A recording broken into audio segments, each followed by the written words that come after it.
RS football ഫാമിന്റെ പുതിയ വീഡിയോയിലേക്ക് എല്ലാ മാനിഫെസ്റ്റേഴ്സ് സ്വാഗതം. നമ്മൾ ഇന്ന് സംസാരിക്കാൻ പോകുന്ന ഇന്നലെ രാത്രി നടന്ന Inter Miami visas New York city മത്സരത്തെ കുറിച്ചാണ്. MLS ഈസ്റ്റേൺ കോൺഫറൻസ് കപ്പിലെ ഫൈനലിൽ ഇന്നലെ മെസ്സി ഇന്റർ മിയാമിക്ക് വേണ്ടി അടുത്ത കപ്പ് തൂക്കിയിരിക്കുകയാണ്. അല്ലേ, അടിപൊളി 5-1 വിജയമാണ് നേടിയത്. കിടിലൻ കളിയായിരുന്നു, രക്ഷയില്ല. ന്യൂയോർക്ക് സിറ്റിക്കെതിരെ 5-1 വിജയം സ്വന്തമാക്കി MLS കപ്പ് ഫൈനലിലേക്ക് യോഗ്യത നേടിയിരിക്കുകയാണ്. അപ്പോൾ മെസ്സിയുടെ കരിയറിൽ ഇന്നത്തെ കപ്പ് കിട്ടിയതിനേക്കാളും ഒരു അടിപൊളി സംഭവം നടന്നിട്ടുണ്ട്. ലോക റെക്കോർഡ് ഇട്ടിരിക്കുകയാണ് ഇന്ന്. 404 എന്ന അസിസ്റ്റ് റെക്കോർഡ് സ്പാനിഷ് പ്ലെയറായ പുസ്കറ്റ്സ്, റയൽ മഡ്രിഡിന്റെ പ്ലെയറായ പുസ്കറ്റ്സിന്റെ പേരിലായിരുന്നു ഇത്രയും കാലം ഉണ്ടായിരുന്നു. അത് 405 എന്ന മാന്ത്രിക സംഖ്യയിൽ എത്തിയിരിക്കുകയാണ് ലയണൽ മെസ്സി. ഒരു ഫുട്ബോളിന്റെ ചരിത്രം നോക്കുകയാണെങ്കിൽ ഗോളുകൾ അടിച്ചുകൂട്ടിയ ഒരുപാട് പ്ലെയേഴ്സ് ഉണ്ട്, അതേപോലെ അസിസ്റ്റ് കൊടുത്ത ഒരുപാട് പ്ലെയേഴ്സ് ഉണ്ട്. പക്ഷെ ഗോളുകളും അതിൻ്റെ കൂടെ തന്നെ അസിസ്റ്റുകളും അടിച്ചുകൂട്ടിയ പ്ലെയേഴ്സ് വിരലിൽ എണ്ണാവുന്ന മാത്രം. അതിൽ ഏറ്റവും ടോപ്പിൽ നിൽക്കുന്ന ലയണൽ മെസ്സിയാണ്. അതുകൊണ്ടാണ് ലയണൽ മെസ്സിയെ ഫുട്ബോളിലെ ഗോട്ട് എന്ന് വിളിക്കുന്നത്. നമ്മുടെ കരിയറിന് വേണ്ടിയിട്ടാണ് ഗോളുകൾ അടിച്ചു കൂട്ടുന്നതെങ്കിൽ നമ്മുടെ ടീമിന്റെ പ്ലെയേഴ്സിന് സപ്പോർട്ട് കൊടുക്കുകയാണ് ഈ അസിസ്റ്റ് കൊണ്ട് ഉദ്ദേശിക്കുന്നത്. അപ്പോൾ നെയ്മർ ജൂനിയർ ഒരു ഇന്റർവ്യൂവിൽ പറഞ്ഞിട്ടുണ്ട്, PSG കളിക്കുന്ന സമയത്ത് പെനാൽറ്റി കിട്ടുകയാണെങ്കിൽ എനിക്ക് പെനാൽറ്റി എടുക്കാൻ വേണ്ടി തരും, ഞാൻ വിസമ്മതിച്ചാൽ അത് എംബാപ്പയ്ക്ക് കൊടുക്കാൻ വേണ്ടി ആവശ്യപ്പെടുന്നത്. തന്റെ കരിയറിന് വേണ്ടിയിട്ടാണെങ്കിൽ ലയണൽ മെസ്സി 1000 ഗോൾ തികച്ചിട്ടുണ്ടാവുന്നു എന്ന് പറയുന്നത് മറ്റാരുമല്ല, ബ്രസീലിന്റെ സുൽത്താൻ. ഒരു അർജന്റീനക്കാരനാണെങ്കിലും ഒക്കെ അത് നമുക്ക് എഴുതണം, പക്ഷെ ബ്രസീലിന്റെ സുൽത്താനാണ് പറയുന്നത്. ആ നെയ്മറും മെസ്സി ആയിട്ടുള്ള കോമ്പോ നമുക്ക് എടുത്ത് നോക്കി അറിയാൻ പറ്റും. രണ്ട് ചേരികളാണ്, അർജന്റീനയും ബ്രസീലും രണ്ട് ചേരികളാണ്. അതേപോലെ ഫുട്ബോളിൽ വരുമ്പോൾ രണ്ട് യുദ്ധങ്ങൾ നടക്കുന്ന പോലെയാണ്. പക്ഷെ ഇവർ തമ്മിലുള്ള ആ ഒരു ഫ്രണ്ട്ഷിപ്പ് അത് വളരെ വലുതാണ്. അത് നമുക്ക് ബാഴ്സയിലും PSG കണ്ടതാണ്.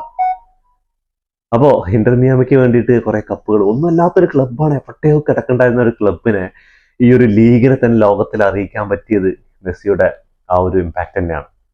എന്തിനാണല്ല, എനിക്കൊക്കെ ഭയങ്കര നിരാശയായിരുന്നു. ബാഴ്സ യൂറോപ്പിൽ നിന്ന് എന്തിനാണ് മെസ്സി ഇത്ര പെട്ടെന്ന് ഇങ്ങനെ നമ്മളെയൊക്കെ വിട്ടുപോയത്. എന്താ പറഞ്ഞാൽ ഞാനൊക്കെ കുറെ കാലങ്ങൾക്ക് ശേഷം ഇന്റർ മിയാമിന്റെ കളി കാണുന്ന സമയം 6 മണിയായി രാവിലെ.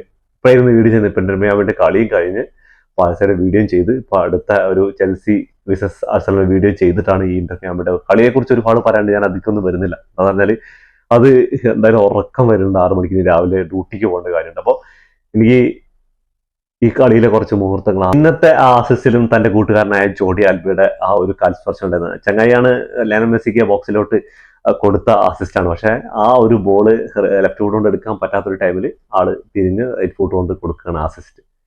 എന്തൊരു സുന്ദരമായ മുഹൂർത്തം അല്ലെ. 405 ഗോളുകൾ കണ്ടിന്യൂ ഇനി പോയിക്കൊണ്ടിരിക്കുകയാണ്. ഇനിയും കുറെ മത്സരങ്ങളും അസിസ്റ്റുകളും ഉണ്ട് ആളുടെ കരിയറിൽ വരാനുള്ളത്.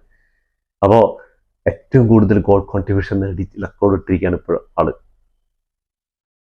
ഇതിന്റെ താഴെ പെലയും അതേപോലെ മുള്ളറും നമ്മുടെ ഗുണ്ടവാനും അതേപോലെ തന്നെ കെവിൻ ഡുബ്രോയിനും, അങ്ങനെ ഒരുപാട് പേരുണ്ട് അസിസ്റ്റുകൾ കുറച്ച്.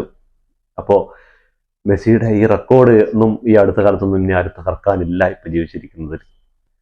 ചിലവരൊക്കെ പറയും ഇത് MLS അല്ലേ, അവിടെ പോയിട്ട് എന്താ പറയുക, അവിടെ പോയിട്ടാണ് കാണിക്കുന്നത്. എന്താണെന്ന് പറഞ്ഞാൽ ഇത്രയും ചെറിയൊരു ടീമിന് ഒരു ട്രോഫി പോലും സ്വന്തമാക്കാൻ പറ്റാത്ത ടീമിനെ വെച്ച് കുറെ ട്രോഫികൾ അടിക്കാന്ന് പറഞ്ഞാൽ അത് വലിയ കാര്യം തന്നെയാണ്. അർജന്റീന കാര്യം എടുത്താലും കുറെ കാലങ്ങൾക്ക് ശേഷം ട്രോഫി ഇല്ലാതെ നമ്മളൊക്കെ കുറെ ട്രോള് കേട്ട് ആ ഒരു ടീമിനെ തോളിലേക്കിട്ട് 2 കോപ്പ അമേരിക്കയും ഒരു വേൾഡ് കപ്പ് സ്വന്തമാക്കി അടുത്ത വേൾഡ് കപ്പിന് 1ാം നമ്പർ ടീമായിട്ടാണ് യോഗ്യത നേടിയിരിക്കുന്നത്. ഇപ്പോഴും വാർത്തകളിലും അതേപോലെ തന്നെ നമ്പർ 1 ആയി നിൽക്കുന്ന അർജന്റീന എന്തുകൊണ്ടാന്ന് പറഞ്ഞാൽ ലയണൽ മെസ്സി എന്നുള്ള ആ ബ്രാൻഡ് തന്നെയാണ്, അതിൽ യാതൊരു സംശയമില്ല. അപ്പോൾ പലവരും പല അഭിപ്രായങ്ങളിലും ഉണ്ടാവും. അപ്പോൾ ഞാൻ എൻ്റെ അഭിപ്രായങ്ങളാണ് ഇവിടെ പറയുന്നത്. അപ്പോൾ നിങ്ങൾക്ക് എതിരഭിപ്രായങ്ങളുണ്ടാവും, കമന്റ് ബോക്സിൽ രേഖപ്പെടുത്താം. നല്ലതാണെങ്കിൽ ചീത്തയാണെങ്കിൽ കമന്റ് ബോക്സ്. അപ്പോൾ പക്ഷെ നല്ല രീതിയിലുള്ള കമന്റുകൾ, അല്ലാതെ അനാവശ്യങ്ങളും അങ്ങനെയുള്ള കാര്യങ്ങളൊന്നും വേണ്ടാന്ന് നമ്മൾ ഓർമ്മപ്പെടുത്തുന്നത്. അത് തീരെ താല്പര്യമില്ലാത്ത ഒരു കേസ് ആയതുകൊണ്ടാണ്. അപ്പോൾ നിങ്ങളുടെ നല്ല സൗഹൃദപരമായ കമന്റുകൾ രേഖപ്പെടുത്തുക, അതിൽ യാതൊരു മടിയും കാണിക്കരുത്.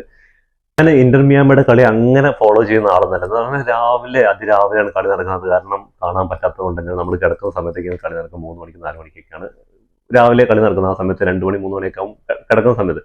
അപ്പോൾ അതുകൊണ്ട് കാണാറില്ല. പക്ഷെ ഇന്നത്തെ മത്സരം എന്തായാലും കളി കഴിഞ്ഞിട്ട്, ഫുട്ബോൾ കളി ഉണ്ടായിരുന്നു, അത് കളിക്കാൻ പോയിട്ട് കളി കഴിഞ്ഞ് വന്നിട്ടാണ് നമ്മുടെ വരുന്ന സമയത്ത് കറക്റ്റ് ടൈമായിരുന്നു. അപ്പോൾ എന്തായാലും കളി കണ്ടത് അപ്പോൾ 6 മണി കഴിഞ്ഞിരിക്കുകയാണ് വീഡിയോ ചെയ്യുന്ന സമയത്ത്. അപ്പോൾ കളി എന്തായാലും അടിപൊളിയായിരുന്നു. ന്യൂയോർക്ക് സിറ്റി കുറച്ചൊക്കെ പൊരുതി നോക്കിയാലും പക്ഷേ ഇന്റർ മിയാമിയുടെ കളി ഭയങ്കര രസമായിരുന്നു കേട്ടോ. ഞാൻ ക്ലബ് വേൾഡ് കപ്പിന് ശേഷം ഇപ്പോൾ ഇന്നലത്തെ മത്സരമാണ് കാണുന്നത്. ക്ലബ് വേൾഡ് കപ്പിൽ ശേഷം ഇന്റർ മിയാമിൽ കുറെ മാറ്റങ്ങൾ വന്നു. ഗോൾ കീപ്പർ മുതൽ കുറെ പ്ലേയേഴ്സിന്റെ മാറ്റങ്ങളൊക്കെ വന്നിട്ടുണ്ട്. അത് ശരിക്കും കാണുന്നുണ്ട്. ഡീപോളിന്റെ വരവും അതേപോലെ ബുസ്കറ്റ്സിന്റെ ഫസ്റ്റ് അസിസ്റ്റ് അതിഗംഭീരമായിരുന്നു. അതേപോലെ ഇന്നത്തെ സ്റ്റാറ്റസ് നോക്കണമെങ്കിൽ ഹലാൻഡ് ആണ് ഹാട്രിക് അടിച്ചിരിക്കുന്നത്. 14 മിനിറ്റിലും 23 മിനിറ്റിലും 89 മിനിറ്റിലാണ്. അപ്പോൾ 5-1 വിജയമാണ് നേടിയിരിക്കുന്നത്. നമുക്ക് ഇന്നത്തെ സ്റ്റാറ്റസ് നോക്കിക്കഴിഞ്ഞാൽ 12 ഷോട്ടുകൾ എടുത്തിട്ടുണ്ട്. അതിൽ 6 ഓൺ ടാർഗറ്റ് ലീഗ് ആയപ്പോൾ ന്യൂയോർക്ക് സിറ്റി 5 ഷോട്ടുകളിൽ 4 ഓൺ ടാർഗറ്റ് ലീഗാണ്. ബോൾ പൊസിഷൻ നോക്കുകയാണെങ്കിൽ നമ്മുടെ ന്യൂയോർക്ക് സിറ്റിയാണ് 52%, 48% നമ്മുടെ ഇന്റർ മിയാമിയുടെ ബോൾ പൊസിഷൻ ഉണ്ട്. 332 പാസുകൾ കംപ്ലീറ്റ് ചെയ്തപ്പോൾ ന്യൂയോർക്ക് സിറ്റി 271 പാസുകളാണ് കംപ്ലീറ്റ് ചെയ്തത്. 92% പാസിംഗ് അക്യുറസി ഉണ്ടായിരുന്നു. അതേപോലെ 87% പാസിംഗ് അക്യുറസി അവിടെ ഉണ്ടായിരുന്നുള്ളൂ. 4 യെല്ലോ കാർഡ് 2 ടീമിനെ വെച്ച് കിട്ടിയിട്ടുണ്ട്. Corners 5 corners Inter Miami win ചെയ്തപ്പോൾ 2 കോർണേഴ്സ് ന്യൂയോർക്ക് സിറ്റി വിൻ ചെയ്തു. ഞാൻ ഇന്നത്തെ കളി കാണാനുള്ള മെയിൻ റീസൺ എന്ന് പറഞ്ഞാൽ ഈ റെക്കോർഡ് തകർക്കാൻ. ഞാൻ ഇവിടെ എത്തുമ്പോൾ തന്നെ 2 ഗോളിന് മുന്നിലായിരുന്നു. എന്തായാലും കളി കാണാൻ തീരുമാനിച്ചു. ലയണൽ മെസ്സിയുടെ അസിസ്റ്റ് ആണോ ഞാൻ വേഗം നോക്കി. ചങ്ങായി അസിസ്റ്റ് അടിച്ചിട്ടുണ്ടോ, 95ാമത്തെ അസിസ്റ്റ് ആണല്ലോ. അപ്പൊ എന്തായാലും അതിനെക്കുറിച്ചൊരു വീഡിയോ ചെയ്യണമെന്നാലും ഒരു ഷോർട്സ് ചെയ്യണമെന്നുണ്ടായിരുന്നു. അപ്പൊ അത് ചെയ്യണമെങ്കിൽ അസിസ്റ്റ് ആണല്ലോ. അപ്പൊ എന്തായാലും ഉറപ്പ് വെച്ചിരുന്ന തീരുമാനിച്ചു. അങ്ങനെ കളി കണ്ടപ്പോൾ ഉഗ്രൻ കളി, നല്ല രസമുണ്ട് കളി കാണാൻ കേട്ടോ. അവരുടെ ഡിഫൻസ് ആയിക്കോട്ടെ, മിഡ്ഫീൽഡ് ആയിക്കോട്ടെ, ഗംഭീര കളി. ബുസ്കറ്റ്സും അതേപോലെ ഡീപോളും അതേപോലെ ജോട്ടി ആൽബന്റെ ഒക്കെ കളി എന്ന് പറഞ്ഞാൽ ആ പഴയ കളി, ആ അസിസ്റ്റ് കൊടുക്കാനുള്ള അതൊക്കെ ഉണ്ടല്ലോ, അതൊന്നും ആ ചങ്ങാൻ്റെ ഇപ്പോഴും പോയിട്ടില്ല. അപ്പോൾ സുന്ദരമായ ഒരു മത്സരമായിരുന്നു കാണാൻ പറ്റിയത്. എന്തായാലും ഉറക്കൊഴിച്ചത് മുതലായി എന്ന് തന്നെ പറയാം. അപ്പോൾ കുറെ ഗ്രൂപ്പിൽ കുറെ മെസ്സേജുകളൊക്കെ വരുന്നത് ഒരുപാട് പേര് ഈ കളി കണ്ടിട്ടുണ്ട്. എന്താണ് ഒരു പൊൻതൂവലാണെന്ന്. എനിക്ക് ഇന്നത്തെ ആ ട്രോഫിനെക്കാളും എനിക്ക് ഇമ്പോർട്ടൻ്റ് ആയിട്ടുള്ളത് ആ ഒരു റെക്കോർഡാണ്, ലോക റെക്കോർഡ്. ആർക്കും തകർക്കാൻ പറ്റാത്ത ആ ലോക റെക്കോർഡാണ്.